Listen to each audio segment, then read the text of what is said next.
This is a presentation that we're going to do from being in American Samoa. You hear it American Samoa. You also can hear it American Samoa. Both ways, you'll hear us go back and forth because that's kind of, we don't know for sure which way it is.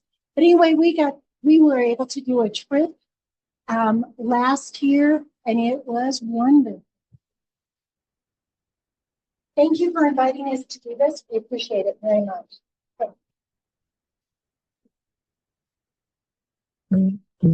There we go. Come on.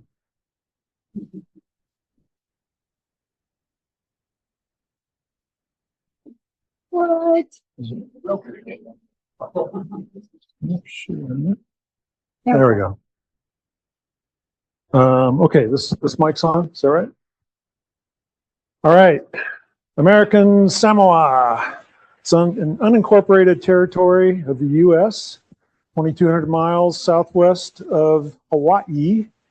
It's the southernmost territory of the U.S., located in the South Pacific below the equator. And the population's, not huge, just like 47,000, mostly on the main island, which is Tutuila, which hosts the largest city and the capital. It's spelled P-A-G-O, but it's pronounced Pango Pango. And so you hear that city mentioned quite often. The vast majority of the residents are ethnic Samoans. Some people have immigrated into Samoa, but official languages, English and Samoan. And a pretty easy place to visit. It's very Americanized.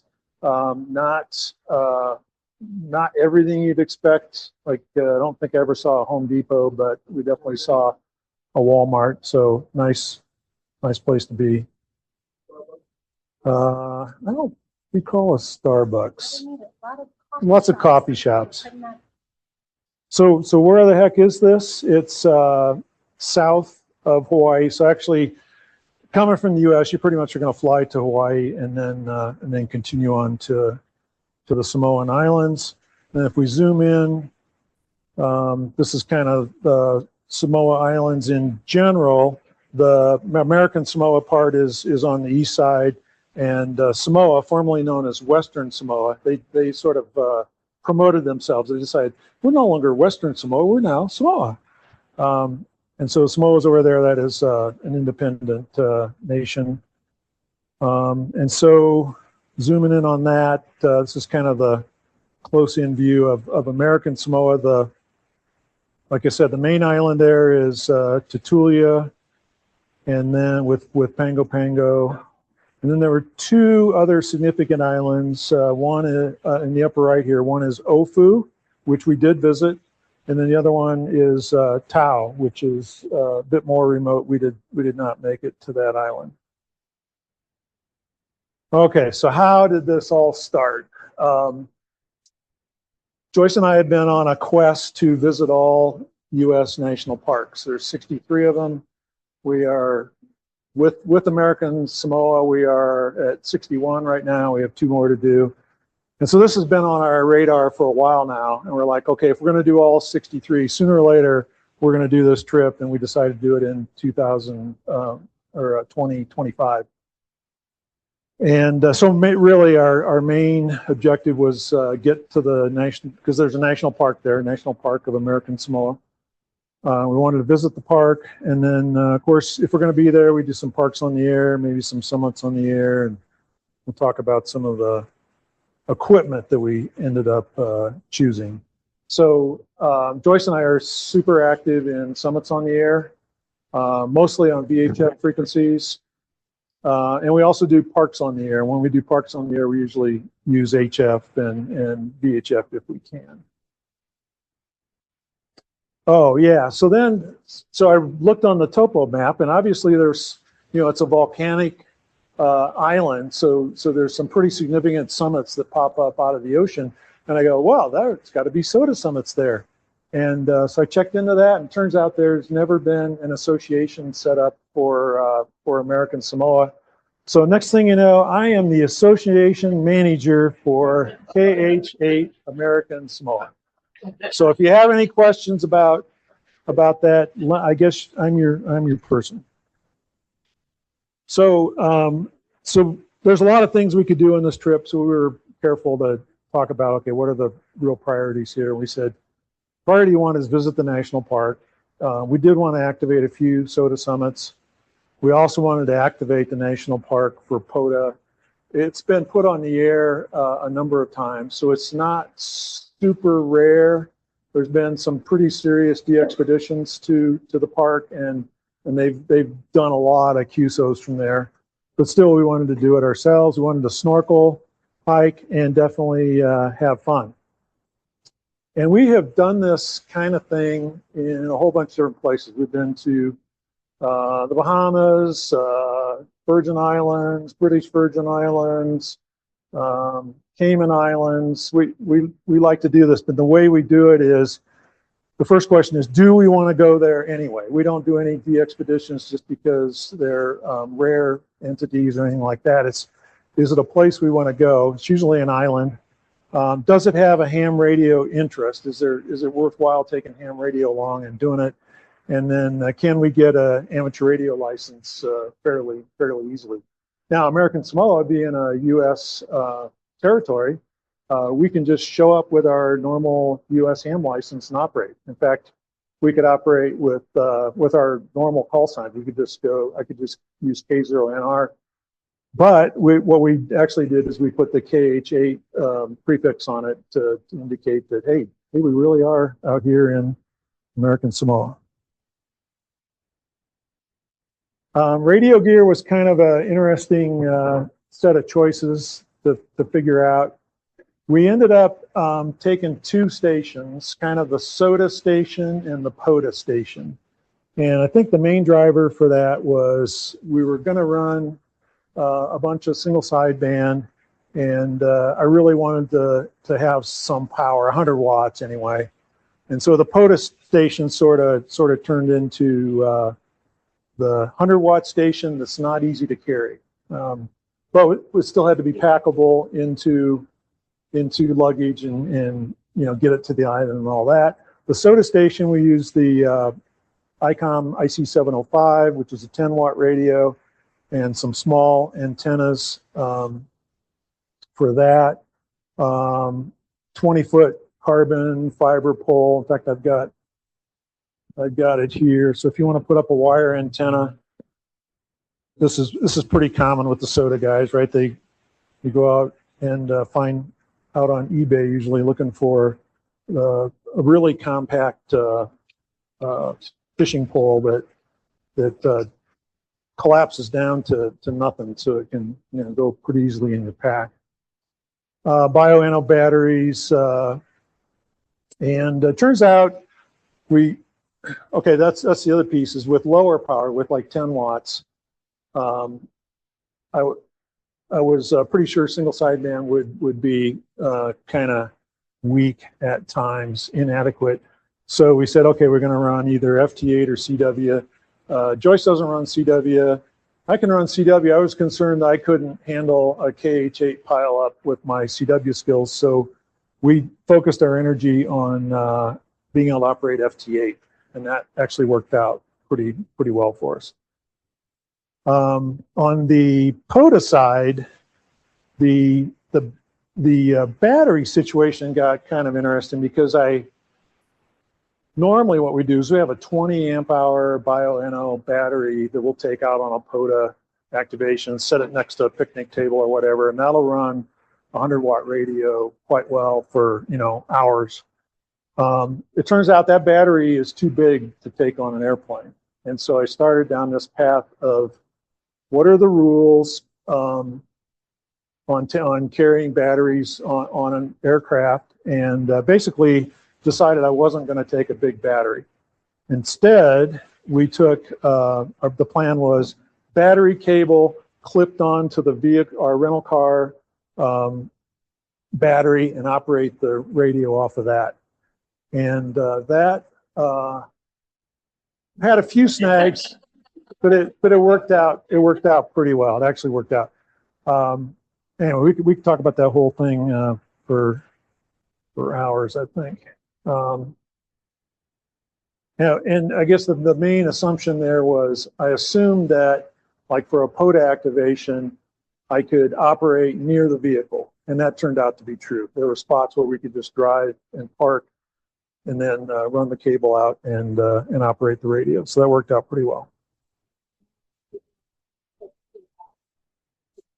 Yeah, there was one rental car we had that I don't know who designed the battery system, but it was really hard to connect to. Okay. Oh, and we did take a pair of HTs, 2 meter and 70 centimeter. So like I mentioned earlier, normally when we do SOTA, it's all VHF, where it's all about height above average train and all that. Well, we pretty much figured out that that was not going to work in American Samoa. There's no VHF activity that I could find. The only people we worked on VHF were each other. There's no repeaters in the area, so that caused us to really, okay, we're gonna take an HF station and make sure that that works for us. Let's see. Can you find out how many video operators? Yeah, I went through the FCC database and I counted them. I don't remember what the number was. I'm guessing it was maybe 50. It's less than 100.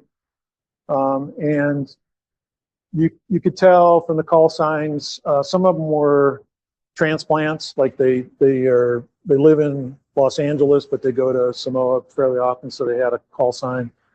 But in fact, I tried to contact a few people, but I just had no luck. The only people I ran into or I contacted with were like people that did de-expeditions to American Samoa, and they gave me some tips on a few things. So that was good. So here's the SOTA station. Kind of all fits in a backpack. The IC 705. The problem with the IC 705, its biggest weakness is it has no antenna tuner built in. And so I did. This is our antenna system. We have.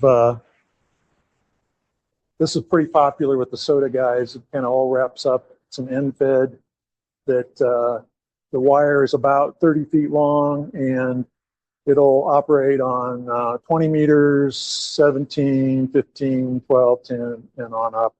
So pretty handy, but you got to have an antenna tuner. I ended up buying this little guy, which is simple and easy to use and pretty compact. So worked out pretty well. So we can pass these two things around. Let's see. Yeah, so there's the antenna system. It's piece of coax. I think that's RG174. I think maybe it's 8X. I forget. I think it's 174, and then the little antenna tuner guy and the end-fed antenna. So that was the SOTA kit.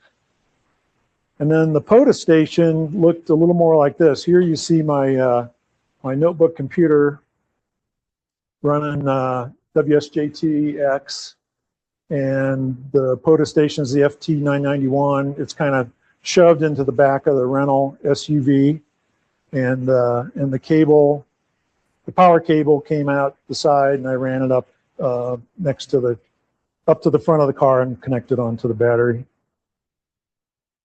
And then I was paranoid that, the biggest problem with doing this is you're running a bunch of QSOs, and next thing you know, your battery is dead, which means your transportation is dead. And so I was paranoid. Not that I've ever done that before, but so I had this little inline battery monitor thing. I could monitor the voltage and how much current I was taking out, and it was very helpful. And it was interesting because it would, like right there, it reads 12.38 volts. And when I transmitted, of course, there's some drop in voltage drop in the wire, so it would drop down to something a little below 12. And so I kept an eye on that. And as soon as it got like down to 11 point something, I definitely started the car and charged it up. It all worked. And over to you, Joyce. Okay, so we started and went to Kauai first, and spent several days on that island. because there were only certain days you can fly to American Samoa. So we decided to do it that way and do some fun things in Hawaii since we needed to be there anyway. And that was awesome. It is beautiful there. All of you who have been to Hawaii know how gorgeous it is. Now, hiking in Hawaii is a little bit different than hiking in Colorado. Just a little bit different. We had mud. I mean, we were covered in mud. You'd have to be careful as you were walking because you just slip and slide all over. So there were times that I learned towards the end to put leaves down in the real muddy places and then walk on those and you don't slide quite as bad. So, but, oh man, that was interesting. But it was beautiful. Also, lots of vegetation, and this was a pretty good hike. So it turns out it exposed a few problems with our equipment. The big one was so on that hike we took the soda station along, and I had my notebook computer, and I was going to run FT8, and I had terrible RFI between the antenna and the computer, both directions. And I had seen this problem at home. I thought I had remedied it with ferrite chokes and proper cabling and all that. Well, it turns out I was wrong. So kind of in desperation, I said, I knew there was an app that would run on my phone that would do FT8, and I go, okay, let's try it, because all of a sudden the cabling goes away because the connection from the phone to the IC705 is a Wi-Fi connection in that mode, and so that worked out quite well actually, and I was surprised how well I could operate FT8 off of that little screen. That was my big concern. So that became the solution there, and then the POTA station, the first rental car we had. There was something weird about how the cables connected to the point that you're supposed to charge the battery with. And I was getting a lot more voltage drop than I should have. And then I had multiple lengths of power cable. I was running a little bit longer cable. So basically at that point I realized, okay, I got to keep the cable shorter. And so it would end up being a blessing that we ran into that in Hawaii, because then we could work on it and get it figured out by the time we got to American Samoa. The thing I didn't really know is what kind of rental car I was going to get in Samoa, and would that problem repeat again. But it turned out the thing we rented there was set up quite nicely, and the connections were a lot better. So that was good. And then this is the app that, I don't know if the name's on there. It's, I think I have it on a later slide. It's a little iPhone app from Marcus, a guy in Germany, writes this app. And it's got a few quirks, but it actually works pretty well. It's over Wi-Fi. So the Wi-Fi knows how to talk to the sound card and the radio. And so it's all works that way. So that's pretty good. So we leave Hawaii on to Pango Pango. Probably the only way to get there is via Hawaiian Airlines. You go whatever airline you want to Hawaii, and then Hawaiian Airlines to get to Pango Pango. We stayed at the Tradewinds Hotel, rented a small SUV there. There's a shot of the hotel. It's fairly modern, but it had, you could tell there's some unique things to how they operate their hotel. It was a little bit different, but nothing too serious. And here is arriving in Pango Pango. Oh man, this was crazy, because these people would go to Hawaii to get their bigger, more of their things. Shopping. Their shopping. So they would have these totes just stacked up And they were filled with all kinds of foodstuffs, all kinds of, all their shopping, their major shopping, they would go to Hawaii for. So we get there and we're looking around at all this, and we're limited on the amount that we can take then on to the next island. And we're looking at all this going, you guys get all this and we get a backpack? Really? But it was a lot of fun. It was very interesting, and we learned a lot. Okay, so we get, looks like I'm missing a.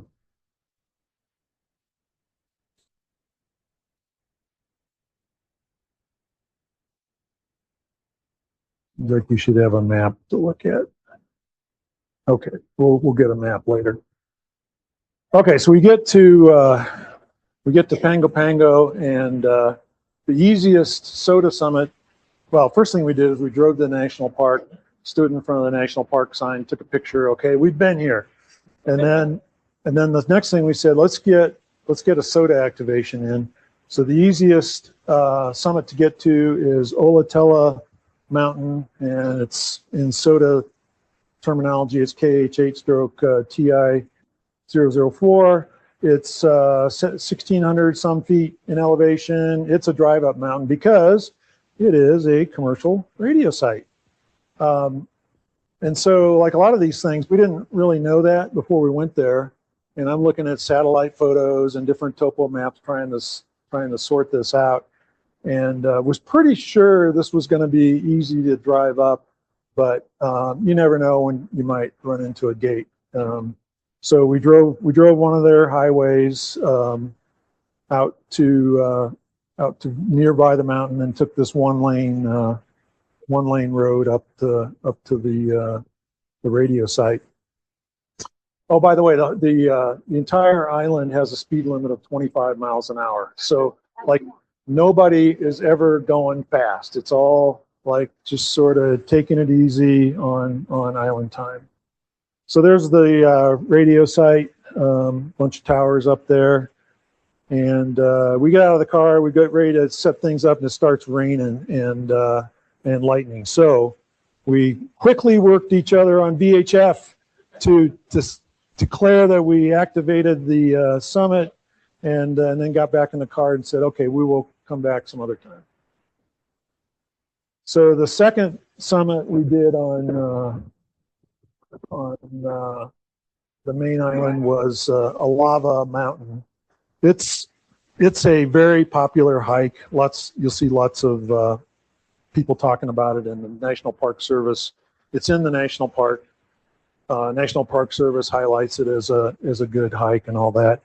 It's the mountain's like 1,650 feet in elevation. It was a hike. It was almost 4 miles one way, 1,300 feet vertical, which doesn't seem that bad, but it's like jungle, overgrown trail kind of stuff. Pretty hot and sweaty. So here's the topo map of the area. You come out of Pango Pango to the southwest, and go to what's it called?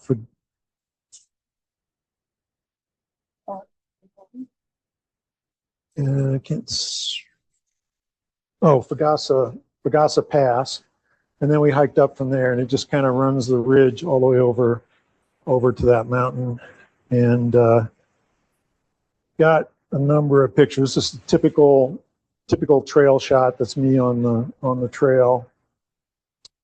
The vegetation was so thick, you actually don't get a lot of views. And so here's one spot where the view is pretty good. So I took that picture. Usually you're surrounded by trees and other vegetation. That picture is pretty close to the summit, and you can see there's lots of tall grasses and all that. Yeah, we debated on, you're going to be hotter, you're going to wear pants and be hotter, you're going to wear shorts. Turns out pants was the right choice to protect your legs from everything. So that's me operating on the summit. If you look carefully, there's a vertical pole in the back that's holding up the antenna. There's the pack was just kind of tossed on the ground. The radio's sitting there, and I think we're operating FT8 at this point. Yeah, there's our FT8 log on on 15 meters mostly. Working a bunch of Japanese, and did work stateside guys like W0BV, his friend up in Buena Vista. Worked Brazil and some ZLs, New Zealand, Australia, etc. So you're in the South Pacific. So guess what? North America is actually harder to work, but Japan and Australia and New Zealand were pretty easy to work. So then, also on the main island, we did some POTA activations. So we had to find a spot that was we could drive to and set up, and not be in the way of anything. We're kind of wanted to be a little bit isolated. So we found this overlook that turned out to be really nice. So it was easy to park there, and we could set things up and operate. We just had to, I got to talk to all these people that would come up with, what are you doing? And it's like, oh, let me tell you, and you keep operating, and I talked to them, and it was pretty fun. Sometimes they'd step right on the coax, they make go up to the antenna,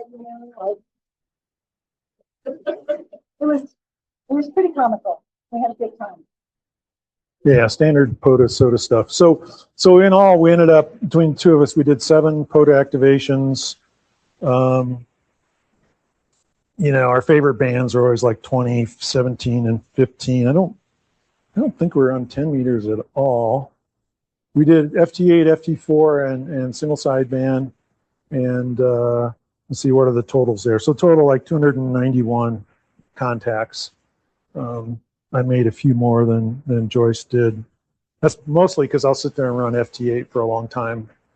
She'll run single sideband for a while and then get tired of it. Oh, I do have some audio here. See if that's going to play. This is my buddy W0BV recorded us on single sideband one day. We'll find out. Probably not. Okay, that's all right. And what you would hear is me working a bunch of stateside stations, and then like the JAs were a lot stronger, and some ZLs. But it was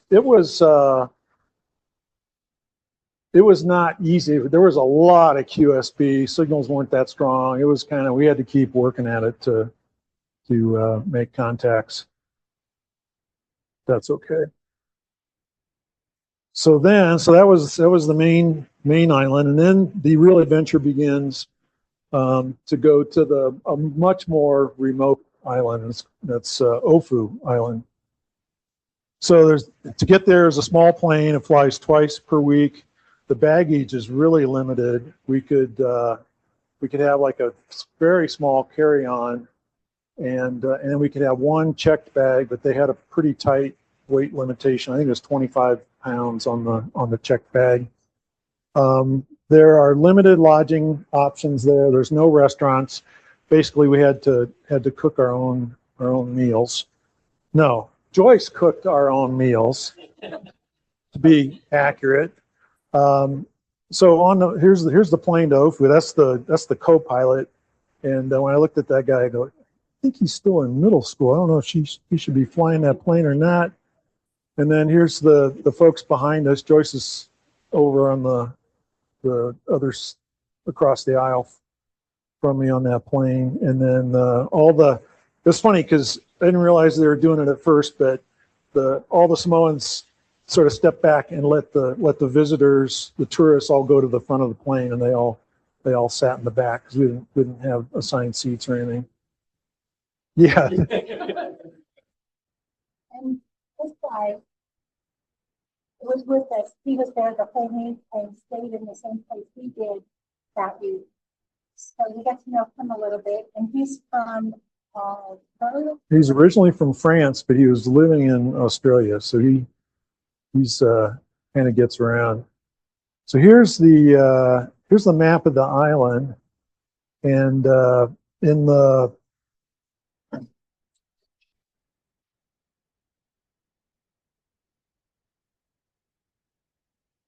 airstrip is in the lower right, where that symbol is supposed to be a park, a national park headquarters, which doesn't really exist. But that's basically where the airstrip is. And then there's one road on the island, and it goes from one end to the other. And we got to drive on that road a bit. And the main summit there is that Tumu mountain, kind of in the middle, middle of the left chunk of the island. There are two other soda summits on this island, but talking to the locals, it was sort of like, yeah, you're not going to go climb those. Last time somebody tried to climb them, we had to call the park rangers to come fetch them because they got lost. So we.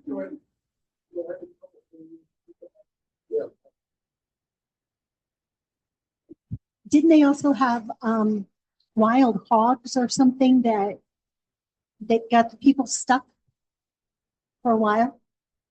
Yeah, they do have some wild hogs there. And then here's over to Joyce. Okay, so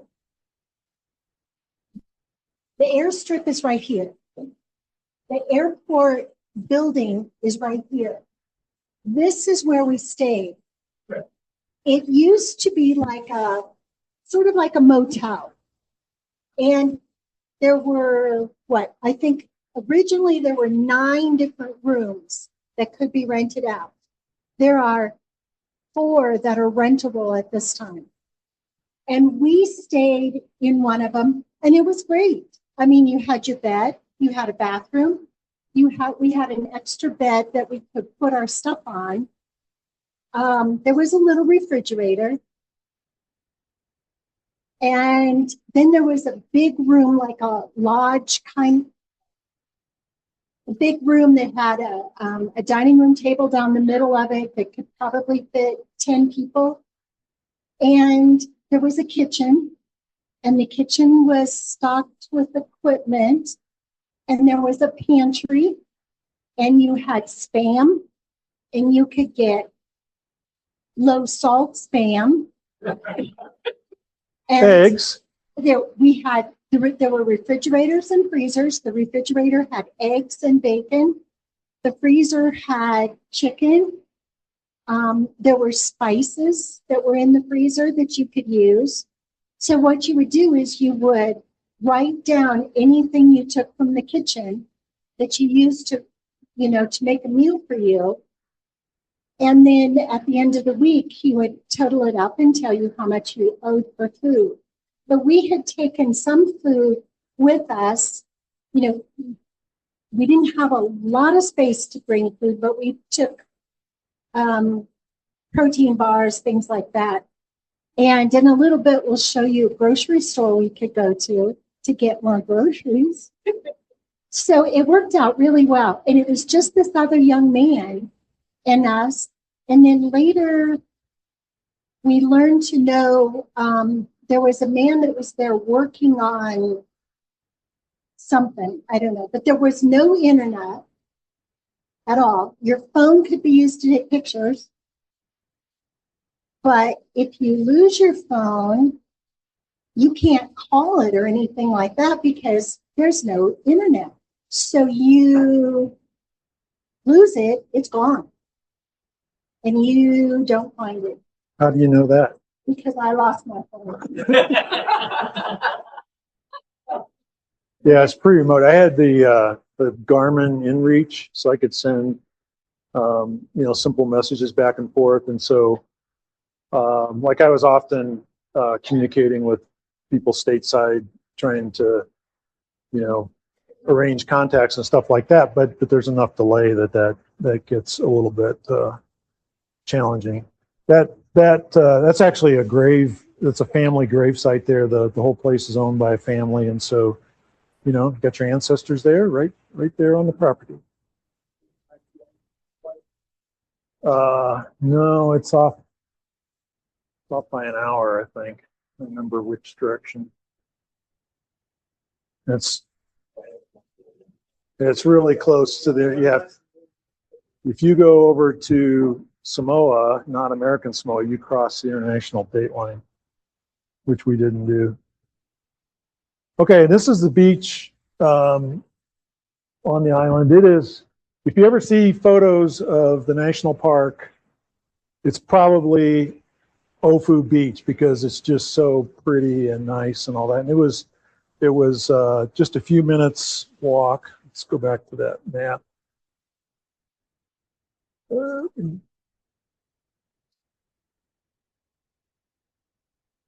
It's, you know, the lodge is here, and we just walk down there to the beach. So we spent quite a bit of time doing that. Fantastic snorkeling, probably some of the best. This is all coral.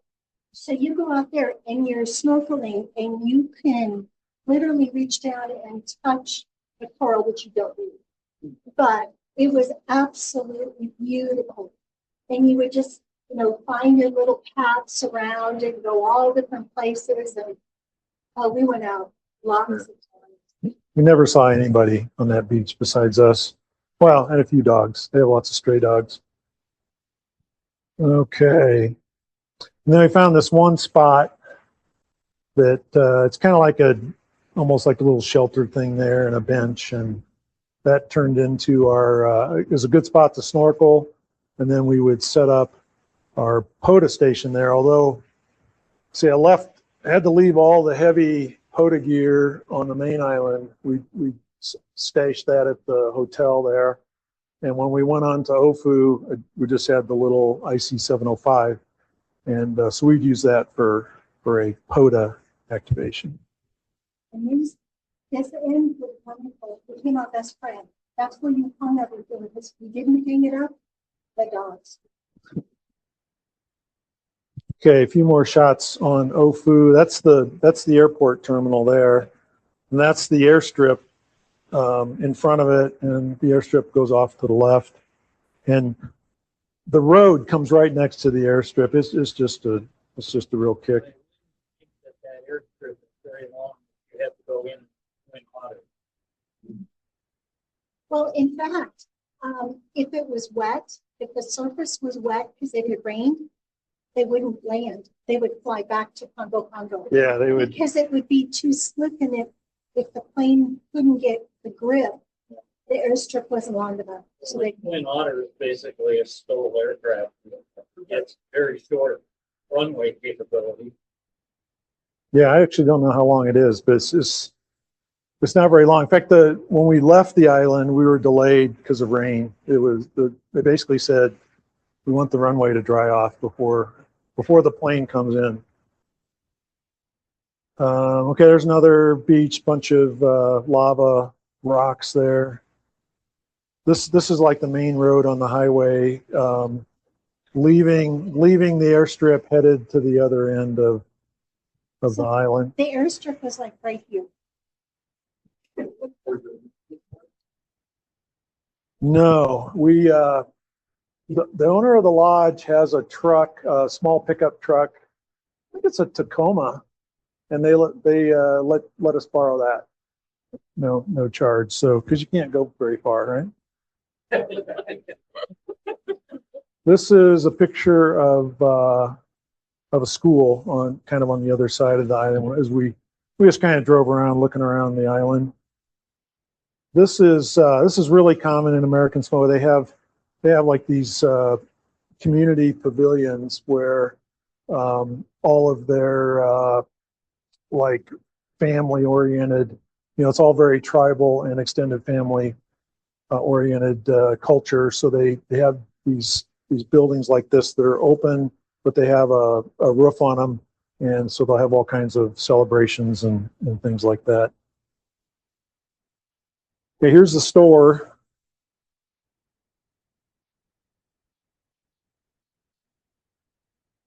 And that's what was inside. Yes, that shows you, and it would be like this side, and then the other side, and then there would be a freezer. And that's your store. So you get Spam and low salt Spam, and then a few other things. We had lots of soda. Oh, It turns out Samoans really like their sugary soda. So there's lots of it. Okay.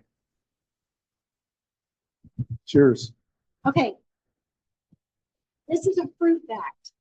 And the fruit bats are, when they're flying around, they look like birds. They just appear to be like a bird flying around. But they kind of swoop down a little bit more. And you have to be really careful with them because there's lots of fruit growing from the trees. Bananas and mangoes, and they have avocados and all kinds of things. But if they just start to get a little bit ripe, they're gone because the fruit bat's gone. So what you have to do then is you pick them very, very green, and you put them on a surface and you cover them with a dish, and you leave them under the dish for 24 hours. And then you turn the dish over and take a look at how the fruit is doing. And we did that with bananas, and we did it with mangoes. And the gal at the place that we rented showed me how to do that and told me all about how to do that. Now the bananas, they would just be this string of bananas, like, I don't know, 40 bananas all in a long string that would come down. But you could tell the bottom ones were the ones that would get ripe first, and the bat would take them. But the bananas are like this long. They're very, very short. So we bought some bananas at a fruit stand in Congo.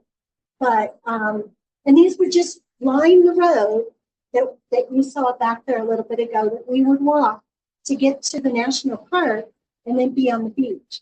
And then you come back and there were just bananas everywhere, absolutely everywhere. They're all pretty green though. Here's another shot. It's the same road. That's the main road on the highway or on the island. Let's keep going back to there's Okay, so we did hike Tuma Mountain. Again, it's about 1,600 feet in elevation. It's a 3-mile hike.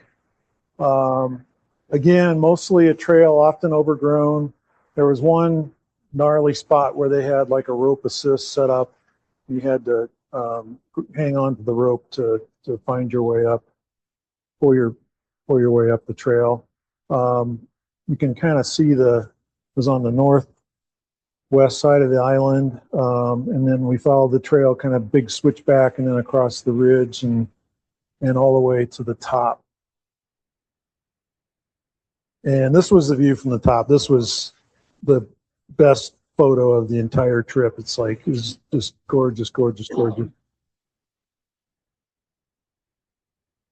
So then it's back to Pongo. So we get on the little plane again, and kind of a reverse of the whole thing coming out, except it was, we did get a rain delay that day, but it all worked out.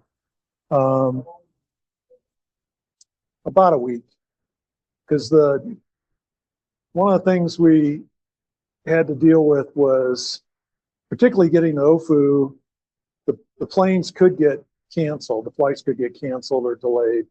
And so they basically told us, give yourself some slack time so that you don't end up stuck on Ofu and your flight going back to Hawaii is leaving that day, right? So we kind of spaced it out a bit. And then you can only go to Ofu 2 times a week. So yeah, it's like 40 minutes, pretty short. So now we're back to Pango Pango. We go and we go back to Olatella Mountain, more beach time, more POTA. And we ran into these folks along the way. So we're up and we're doing Parks on the Air. And so it was high school graduation when we were there. And that is a really big deal. I mean, it is a huge ordeal there. If you graduate from high school, you are it. And this young man was graduating from high school. So now the people from Somalia are kind Samoa. of Samoa are kind of big people. They're just built bigger. So like I would fit like maybe about 3. You know, in the US, I'm not that little, but in these guys, it was interesting. And they almost always had a soda in their hand. Almost always. They were. Everywhere we went in Pango that couple of days was they're having parties after parties of high school celebrations. It'd either be, you know, the whole high school class would be somewhere for a party, or a particular family would have a party for their graduates. It was just crazy. So we had to go back to Olatella Mountain, except this time we drove up, and the place is, there's like 12 telecommunication workers up there doing, I don't know what they're doing. They're doing tower work. They were inside the buildings and all that. And so we show up there. It's like, okay, this is different. And I found the guy that seemed to be in charge, and I said, well, I want to set up this radio, and you know, blah blah blah. And he's kind of looking at me like, you want to what? And then he asked me the key question. He said, what frequency are you going to be on? And I said 14 megahertz. He goes, no problem. Probably weren't doing a lot of VHF and UHF. No.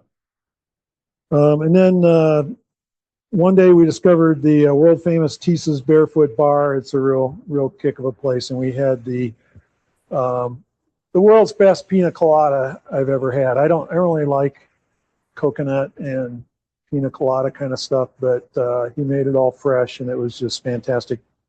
Joyce got one, but it didn't have any alcohol in it. I don't know why, but that was the story.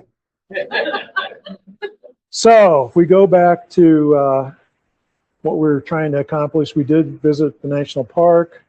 We activated a few SOTA summits. Technically, we ended up doing 8 activations, 3 different summits. One of them was a repeat.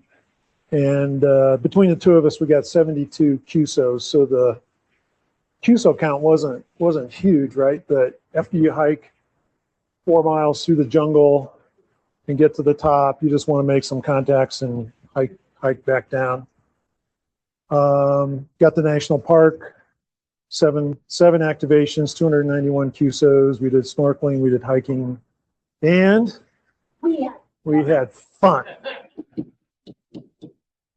So that's it. Questions, please.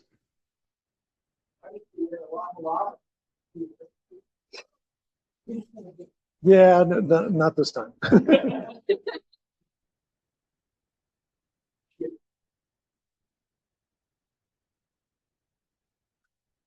Did I get any questions from authorities? No, I don't think we had any of that. We ran into locals, we ran into tourists, and the tourists, I bet 3/4 of them were there to see that national park, and most of them were there to see that national park because they're going to all the parks. So it's a clever tourist draw for American Samoa, and nobody really questioned us or had any issues. So what are the two national parks we missed? Thank you, Jim. Two parks that were missing, Crater Lake and Lawson Volcanic National Park. And we tried to be out there. We tried to visit them multiple times. We usually got, we canceled out because of wildfires or whatnot. And so we're kind of at the point now, we're just going to go there no matter what. If it can be a blizzard or whatever, we just got to check the box on those two. You gotta go to California, northeast corner, the place to be. I agree completely. Yeah. I see you might be at the airport 3 hours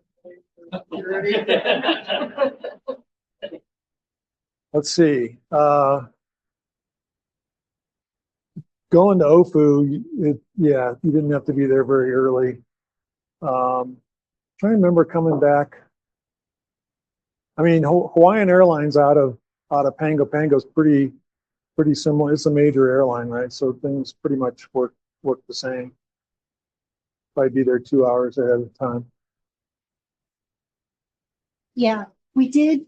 You did have to be there because you had to be weighed and your luggage had to be weighed. But that appeared to only matter to those of us that aren't locals. Because the locals, they didn't seem to care much about them. They just kind of put them on the plane. And there were discussions going on about how much weight is really on this plane. Do you think they're gonna... And we're sitting in the front row, listening to the pilots talk about this, looking at their paperwork, and we're kind of looking at each other going, is this gonna work? Yeah, it was pretty. Weight balance, question mark. It's like on the flight back, there was like the pilot was obviously the senior guy. He was probably 50 something, and then he had the kid co-pilot that was just out of middle school, and they were talking back and forth, and they were looking at numbers, and the senior guy, the pilot goes, well, I don't believe the weight they're giving us, and the other guy goes, yeah, well, the conditions are probably okay. Well, I'm okay going if you're okay going. Yeah, okay, we'll go. They should have had the cockpit door closed. My theory is they've done it before and they're still here, so it's probably going to be okay. And it was. Boat travel. You can take a boat to Ofu. I think it's a lot of hours. I think it's maybe 6 hours, and the schedule isn't very convenient. It doesn't go very often. So you would, you'd have a long boat ride, and you wouldn't necessarily get back real quick.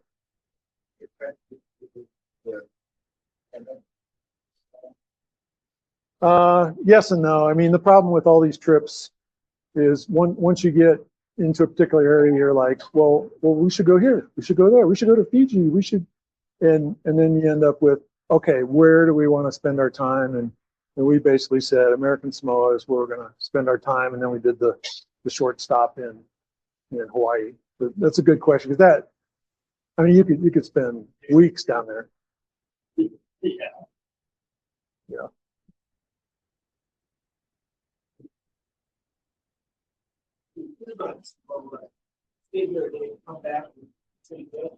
Yeah, and it's not real hard to get to. You can get a flight.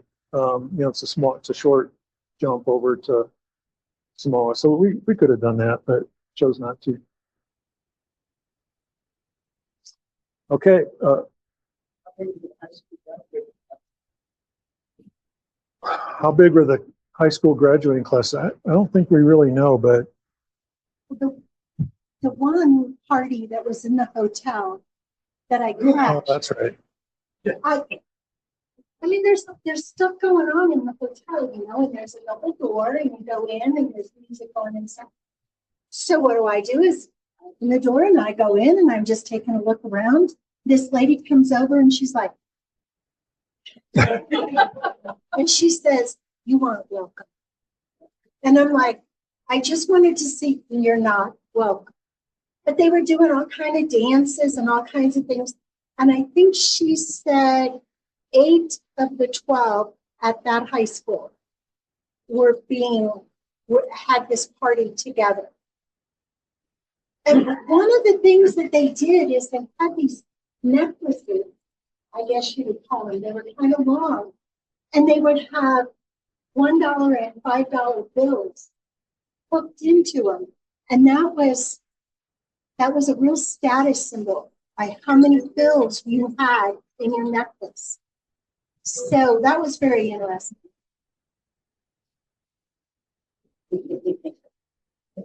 Anything else?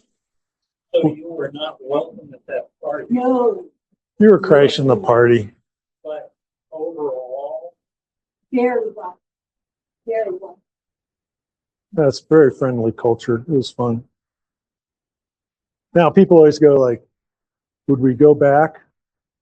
I'm not sure I'd go back. I mean, it's sort of like been there, done that. And then would you recommend it as a vacation? It's like, well, it depends, because you might end up on Ofu Island and have to cook your own food. And if that's something that excites you or you're compatible with, that could be a lot of fun. Really good snorkeling. But if you're looking for an In-N-Out burger or they did have a McDonald's on the main island that we actually went to it a couple times. It's pretty good. Yeah. So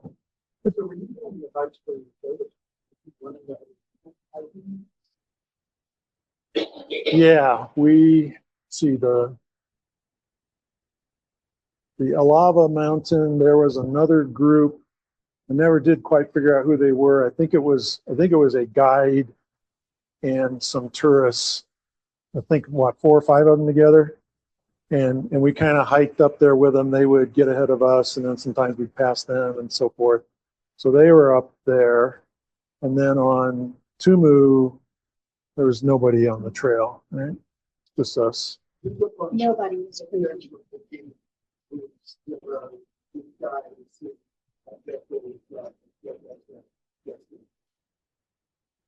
Yeah. I wonder what's going to happen to the Hawaiian airline schedule out there with the merger with Blackstone when the bean counters look at it and say, well, it could work.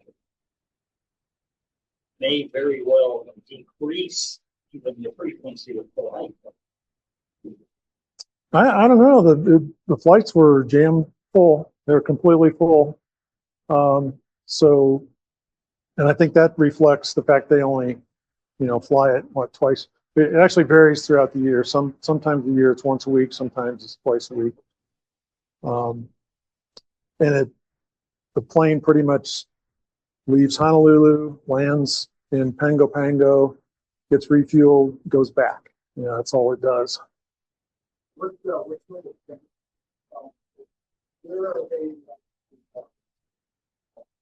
don't remember. They're a bit south of the equator. I don't remember the latitude. Not too far. It was in the 80s most of the time. And it was not terribly hot, but it was definitely humid, and when you're hiking through the vegetation, you definitely sweat. 14 degrees south. Good. Thanks. We were there in May.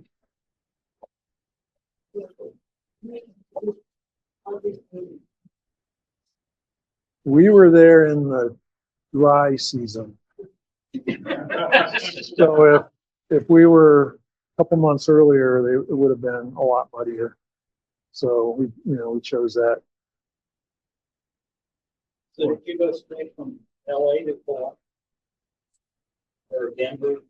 How did that go? Going out, we went Denver to Kauai, then going to Pango Pango. We took a short hop back to Honolulu, and Honolulu to Pango Pango, and then coming back Pango Pango to Honolulu, and then back to Denver on Hawaiian and United.